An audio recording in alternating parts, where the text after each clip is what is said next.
to be. Thera. Paripuṇṇaka. Adapted from the archaic translation by Mrs. Rhys Davids. Paripuṇṇaka. He was reborn in this Bnddha-age at Kapilavatthu, in the family of a Sākiyan rāja. And because of the completeness of his gifts and fortune he became known as Paripuṇṇaka. His means allowed him to enjoy at all times food of 100 essences.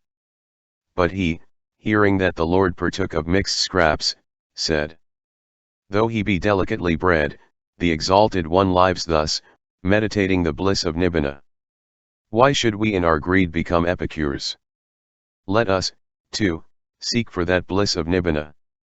Thus agitated he renounced his home, entered the monk's order, and, taking his exercise of meditation on the body from the Exalted One, he in due course attained arahantship.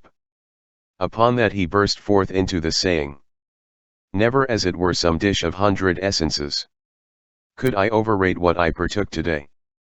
When he, the all-seeing Gautama, the Buddha blissful, himself revealed to me the holy path. Thera. Vijaya. Adapted from the archaic translation by Mrs. Rhys Davids. Vijaya. He was reborn in this Bnddha-age at Savatya, in a Brahmin's family, and named Vijaya. When he had learnt the Brahmin wisdom, he left the world as an ascetic, and lived in the forest practicing jhana. Then he heard of the Buddha's mission and was glad, and went to salute and hear him. Upon that he entered the monk's order and soon won arahantship, confessing Anna in this verse. In whom the intoxicants are dried up. Whose happiness depends not on food. Whose range is in the void and the unmarked. And liberty. As flight of birds in air. So hard is it to track the trail of him. Thera. Erica. Adapted from the archaic translation by Mrs. Rhys Davids. Erica. He was reborn in this Bnddha-age at Savatya, as the son of an eminent person, and was named Erica. He had beauty and charm, so that in all that he had to do he was in the most highly favored position for doing it. His parents wedded him to a maiden suitable for beauty, virtue, years, and accomplishments. But soon, because it was his final life, he grew agitated at continued being, and sought the Lord. After hearing him teach the path, Erica left the world. And the Lord gave him an exercise, but for some days he remained mastered by evil thoughts. Then the Lord, knowing the course of his thoughts, addressed him in a verse. And he, on hearing it, thought, "Unfitly have I acted. I, fool, that I should have continued full of bad thoughts when learning from such a Lord." And in distress he devoted himself to gaining insight, and soon won arahantship. Upon that he declared Anna by repeating that verse. Woeful are worldly wishes, Erica. No welfare in worldly wishes, Erica. Whosoever desires joys of sense, desires sorrow. Whosoever desires not joys of sense, desires no sorrow. Thera. Bnddha-age. Adapted from the archaic translation by Mrs. Rhys Davids. Bnddha-age. Reborn in this Bnddha-age in the kingdom of Magadha as the son of a Brahmin, he was named Bnddha-age. Grown up, he saw the evil of worldly desire, and became an ascetic living in the forest. Hearing of the Buddha's advent, and impelled by antecedent causes, he sought the Lord and asked him concerning his progress and regress. The answer given convinced him that he should enter the monk's order, upon which he won arahantship. And in this verse he praised the Lord. All glory to the Exalted One. Our splendid Lord, the Sākiya's son. For he the topmost height has won. And well the path supreme has shown. Thera. Kapilavatthu. Adapted from the archaic translation by Mrs. Rhys Davids. Kapilavatthu. He was reborn in this Bnddha-age at Savatya, as the son of a landed proprietor named Mahasuvana, and received the name of Pala. He was also called Pala Major, because his younger brother was called Pala Minor. And the parents bound the sons in domestic bonds. But the Lord came to the Gita grove, and there Pala Major heard him, and leaving his brother to manage the property entered the monk's order. After 5 years as novice initiate, he went with 60 bhikkhus to perfect his studies. And they chose a woodland spot near a border village, where the villagers were lay followers, and he, living in a leaf hut, practiced the duties of a recluse monk. He was attacked by ophthalmia, and a doctor prescribed for him. But he did not follow the advice, and the disease grew worse. Better, he thought, is the allaying of the moral torments than that of eye disease. Thus he neglected the latter and worked at his insight, so that eyes and torments perished at the same time. And he became a dry-visioned arahant. Now the village patrons asked the bhikkhus what had become of the Thera, and, hearing of his blindness, they ministered to his wants full of guilt. Then those bhikkhus having also won arahantship, they proposed that they should return to Savatthi to salute the master. But the Thera said, "I am weak and blind, and the journey is not without risk. I should hinder you. Do you go first and salute for me the Lord and the great Theras, and tell Palo Minor of my state that he may send a servant to me." At length they consented to go, after taking leave of their patrons and providing him with a lodging. And they carried out his words, and Palo Minor sent his nephew Palaka. And the bhikkhus initiated Palaka into monkhood, because the road was not safe for a solitary layman. He went and announced himself to the Thera, and set out with him. Midway, near a village in the forest, a woodcutter's wife was singing. And the novice was charmed by the sound, and, telling his uncle to wait, went and enjoyed with her. The Thera thought, "Now I heard a woman singing, and my novice stays long. Is he not evilly employed?" The youth returned, saying, "Let us go, sir." And the Thera said, "What? Have you been vile?" The novice at length confessed, and the Thera said, "One so evil shall hold no staff for me. Get you hence. But the way is perilous, and you are blind. How will you go? Fool! Even if I lie down and die, yet will I get on, but not with such as you." Then he uttered this verse: "All blind am I and perished are mine eyes. And through the jungle's wilderness I move about. Even then I'll go, and were it lying down. But not with child of evil as my mate." Then the other, conscious of his evil action, weeping with outstretched arms, plunged into the forest. But the efficacy of the Thera's virtue made Sāka's throne hot, and the god, in the shape of a man journeying to Savatthi, took his staff and brought him that evening to Savatthi to the Gita grove. And Palo Minor ministered to him all his days. Thera. Kandasumana. Adapted from the archaic translation by Mrs. Rhys Davids. Khasamana. Reborn in this Bnddha-age at Pava in the family of a Malla Raja, he was named Khasamana, because on his birthday the jasmine was in bloom. He heard the Exalted One while the latter was staying in Kunda's mango grove at Pava, entered the monk's order, and acquired sixfold abhina.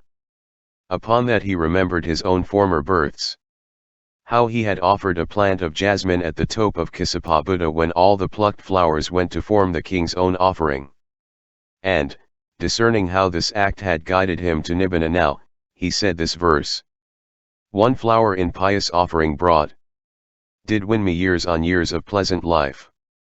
In heavenly worlds the balance has availed to bring me perfect peace and purity." Thera. Adapted from the archaic translation by Mrs. Rhys Davids. Tissa. Reborn in this Bnddha-age at the town of Rogyava in a Raja's family, at his father's death he succeeded to the title. As an absent ally of King Bimbisara, he sent him presents of jewels, pearls, and robes. The king sent him in return the life of the Buddha on a painted panel, and the conditioned Genesis on a gold plate specially inscribed. When he saw these, because he had resolved under former Buddhas and because it was his last birth, he pondered on going forward and turning back, setting the order of the doctrine in his heart and growing uneasy till he came to this conclusion: "Now have I seen the likeness of the Exalted One, and have learnt the order of his doctrine at the same time. Full of sorrow are worldly desires. What have I to do with the life in houses?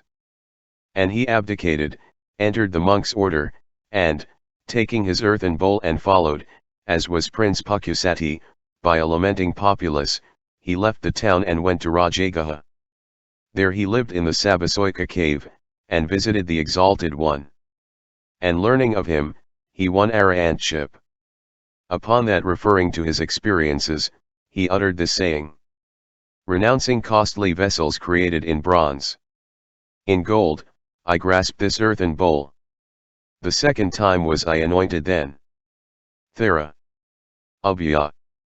Adapted from the archaic translation by Mrs. Rhys Davids. Abhya. Reborn in this Bnddha-age at Savatthi in a Brahmin family, he was called Abhya. After he had heard the Lord teach and had entered the monk's order, he went one day for alms into the village and saw a woman attractively dressed. This disturbed his mental composure, so that he returned to the vihara thinking, looking on a visible object has corrupted me.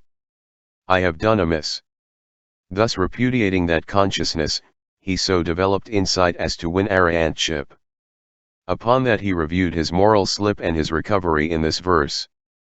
Sight of fair shape bewildering self-control, if one but heed the image sweet and dear. The heart inflamed in feeling did overflow, and clinging stays. Thus in him do grow the deadly sins that bring new living near. Thera. Uttaya. Adapted from the archaic translation by Mrs. Rhys Davids. Uttaya. Reborn in this Bnddha-age at Kapilavatthu in the family of a Sākiyan rāja, he was named Uttaya. Come to years of discretion, he witnessed the power of the Buddha when the latter came to visit his kin, believed in him, and entered the monk's order. As a student he visited the village one day for alms, and on the way he heard a woman singing, and his concentration gave way, desire and passion arising in him. Checking himself by the power of reflection, he entered the vihara much agitated, and seating himself for siesta meditation, he so developed insight that he won arahantship. Upon that he mentioned his release from the sorrows of rebirth, through disgust at the corruptions, in this verse. Sound of sweet voice bewildering self-control. If one but think upon the image dear, the heart inflamed in feeling did overflow, and clinging stays. Thus in him do grow the deadly stains that bring samsara near. Thera. Devasava. Adapted from the archaic translation by Mrs. Rhys Davids. Devasava. Reborn in this Bnddha-age at Kapilavatthu in the family of a Sākiyan rāja, he was named Devasava. When grown up he believed when he saw the Lord appeasing the quarrel between Sākiyans and Kolayans, and was established in the refuges. Again, he went when the Lord was staying at the Banyan Park, this time entering the monk's order. He won arahantship, and living on the bliss of his emancipation, he burst forth in rapture with this saying: whosoever supreme endeavor did put forth, whose range is in the fourfold attentiveness, he with fair flowers of liberty enwreathed, sane and immune, will reach the perfect peace. Thus the Nibbāna declared Anna. Thera. Bilathakani. Adapted from the archaic translation by Mrs. Rhys Davids. Bilahakna. Reborn in this Bnddha-age at Savatthi in a Brahmin's family, he was named Bilahakna. When after hearing the Lord teach he had entered the monk's order, and was practicing calm and insight in a forest of Kosala, he grew very slothful and was also rough of speech. Hence he did not evoke the right state of mind for his exercises. Now the Exalted One considered his maturing insight, and stirred his heart by this admonitory verse. Though layman's life be left, yet if the task remain undone, the mouth harsh furrows plough. The paunch be full, the mind all slack with sloth. Like a huge pig with lots to eat, he comes back, again to rebirth. Then he, seeing the Lord as if seated before him, was thrilled with bliss at his discourse, and establishing insight, was not long in winning arahantship. and through the many expressions of the saying, he declared his anathera. See Tucha. Adapted from the archaic translation by Mrs. Rhys Davids. See Tucha. Reborn in this Bnddha-age as the son of the Raja of a district, he was unable to maintain his country's independence, and lost his throne. Wandering about the land unhappy, he saw and heard the Exalted One, entered the monk's order and won arahantship. And inveighing in his saying against worldliness, he thus in many ways declared Anna. By vain conceits deluded, and their wits corrupted by the varied things of sense, flushed by their gains, by dearth of that upset, they fail to win the concentrated mind. Thera. Bnddha-age. Adapted from the archaic translation by Mrs. Rhys Davids. Bnddha-age.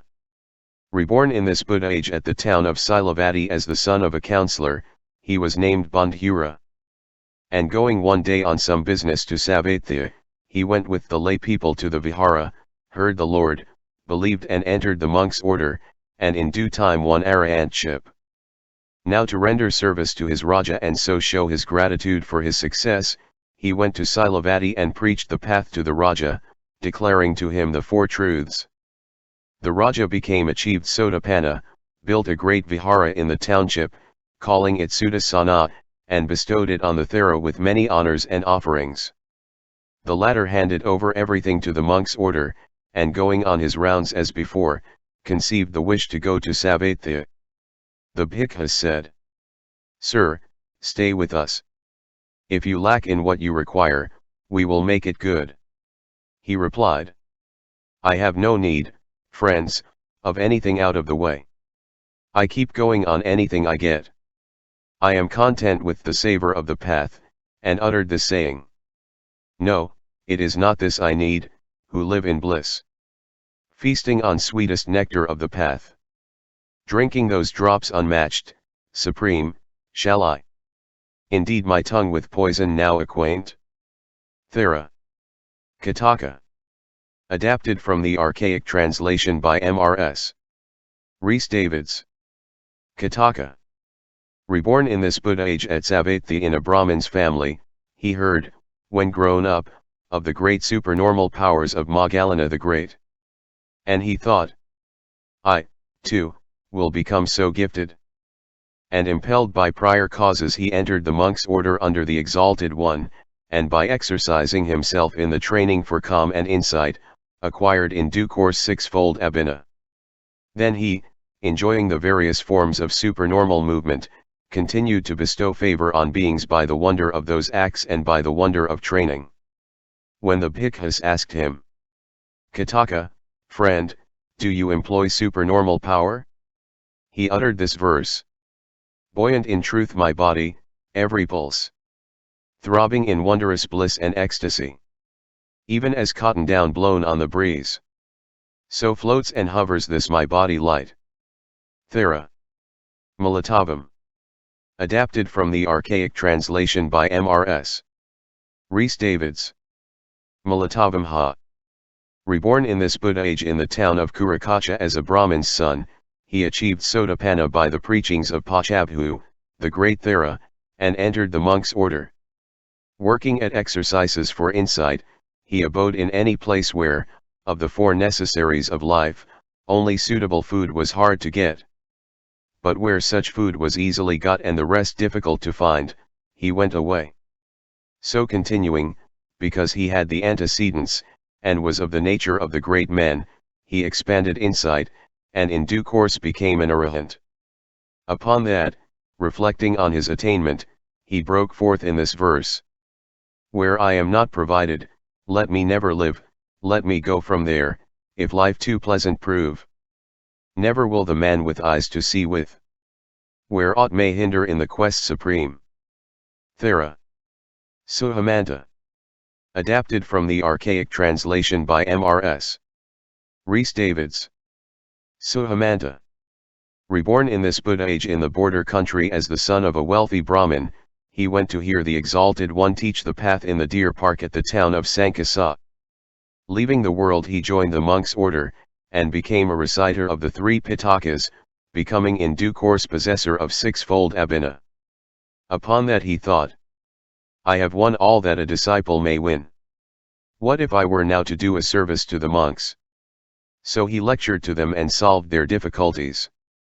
And one day he addressed them and other intelligent persons concerning himself in this verse.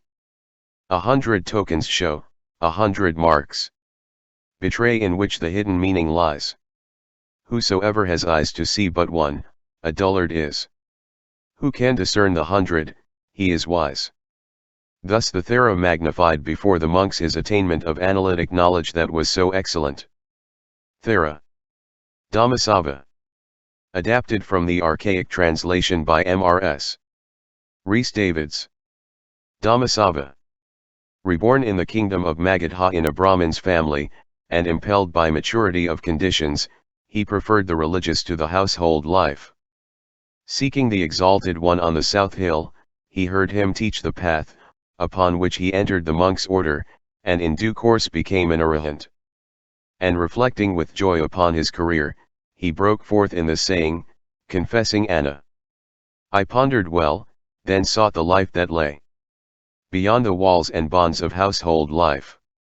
The threefold wisdom have I made my own, and all the Buddha's ordinance is done. Thera. Dhammasava's Fath. Adapted from the archaic translation by Rhys. Rhys Davids. Dhammasava's father. He followed his son's example, saying, my son left the world when he was young. Why should not I leave it? So he, too, sought the Lord, and in due course realized arahantship and uttered his saying. 100 years was I and hard worked a score. When forth I went and knew my home no more. The threefold wisdom have I made my own, and all the Buddha's ordinance is done. Thera. Sangharakita. Adapted from the archaic translation by Rhys. Rhys Davids. Sangharakita. Reborn in this Bnddha-age in a wealthy family at Savatthi, he found faith, and entering the monk's order took an exercise, and joined another bhikkhu, both living in the forest. Not far from where they abode, a doe in the thicket had given birth to a fawn. Tending it, her love kept her from going far from it, and lacking grass and water close by she was famished. Seeing her the Thera said, ah, surely this world bound in the bonds of craving suffers much, unable to cut them. And taking this feeling as a goad, he developed insight and won arahantship. Upon that, discerning that his companion was cherishing many wrong thoughts, he addressed him through the parable of the doe, and uttered this verse. Not yet did he, though in retreat he live, crossed over the system by that Lord, who showed compassion for our highest good. Still are his powers relaxed and uncontrolled, like woodland doe all tender grown and weak. Now hearing these words that bhikkhu grew agitated, and expanding insight, in due course won arahantship. Thera. Yusabha. Adapted from the archaic translation by Rhys. Rhys Davids. Yusabha.